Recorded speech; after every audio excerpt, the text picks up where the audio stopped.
question to ask Phil is, as the director of this film, can you share some insights about your creative process directing the film? And were there any scenes that were like your favorite to direct? Mm, okay, I have to think about that because I know what some of my favorite scenes to watch are, but as far as favorite to direct, I think the big finale scene was something that's always going to be a challenge for me, and one of the things I knew I wanted to do this year is to run into the challenges that scare me.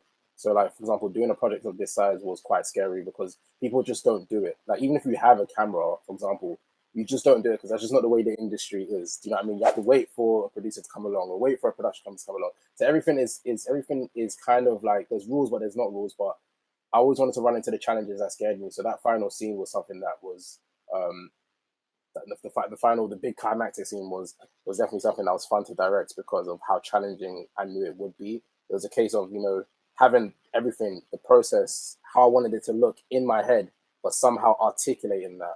And I spent obviously a long time being able to or learning how to articulate myself as best as I can to the actors that I'm working with. Someone like David could probably read my mind quite easily, but the rest of the cast, like they basically just met me. So I have to learn how to fully articulate exactly what it is I wanted to do. But we're surrounded by a fantastic team that allows me and enables me to do most of what I do quite well. And they take a lot off my plate so that I'm able to just focus on the matter or the task at hand.